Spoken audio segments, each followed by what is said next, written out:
I'm Scott Bay, USMS Swimming Coach. Breaststroke has undergone a lot of change, and lots of them very dramatically, very recently. Okay, here are some ways you might have grown up swimming breaststroke, and here's what we do today. Swimmers are mandated to keep some part of their head above water, sometimes known as the water bug style of breaststroke. This high head position required by rule often ended up creating extra drag because the head was only partially submerged, and some swimmers swam face first.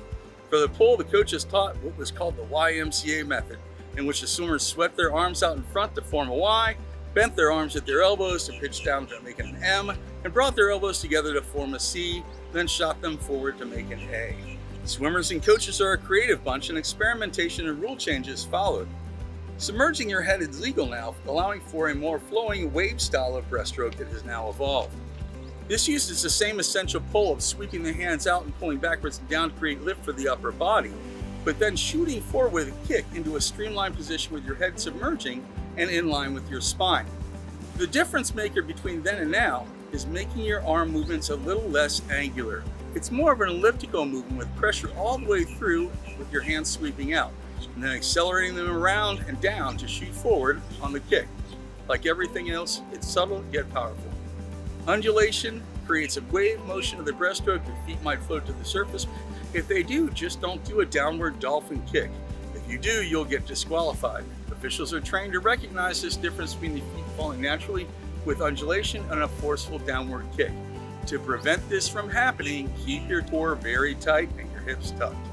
Although coaches have tried to teach breaststroke timing the same way to all swimmers, it became apparent that different swimmers in different distances require different stroke timing. Some swimmers just take to it more naturally than others. It's evident that swimmers come to the pool with different talents, and having only one way to teach breaststroke isn't helpful. Now there are no more hard and fast rules about swimming breaststroke other than your propulsion comes from both your pull and your kick. Some people get it from the majority of the kick, other people from the pull.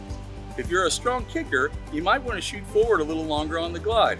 If you're a strong sculler, you might want to experiment with how wide you pull with stroke and at what tempo. Other recent modifications is a hybrid between the wave and water bug styles. The powerful breaststroke kickers swimming shorter distance like this like it because the faster tempo allows for this hybrid style. Your stroke is the same, just at a higher tempo. You can also choose to stay in that streamlined position for only a short period of time between strokes, or not at all.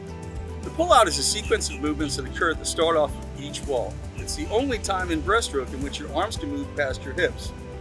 The rules for pullouts were pretty straightforward before 2004.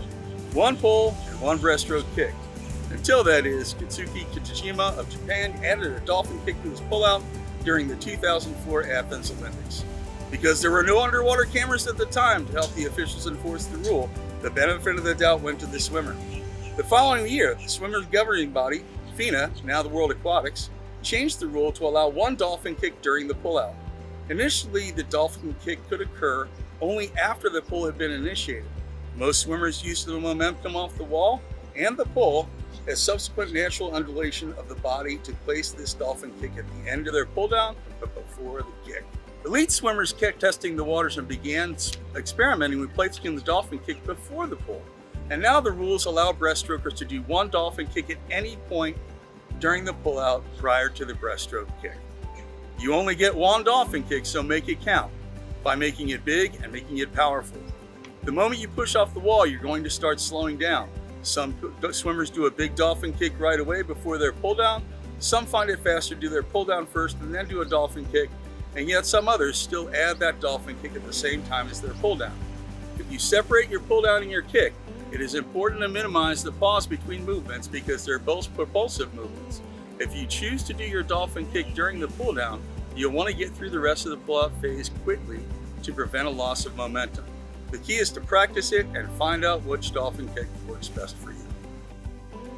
One of the most frustrating things in a breaststroke race is to be really swimming well and fast and be at a very slight lead over a swimmer in the lane next to you, only to get second place because of where you were in the stroke cycle at the end. No worse way to lose the race than having to glide into the wall or take a short stroke and get out-touched by someone you should have beaten. The best breaststrokers know their stroke count from wall to wall and how their timing and a tempo affect it.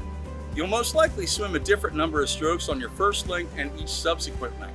Figure out your stroke count by training at that pace from time to time and adjust it if you find yourself gliding into the wall or getting jammed up.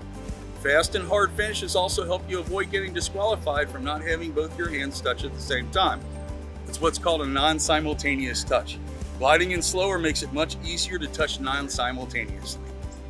Once again, I'm Scott Bay, U.S. Master Swimming Coach. Please like and subscribe to our channel for more great content. Thanks again for watching.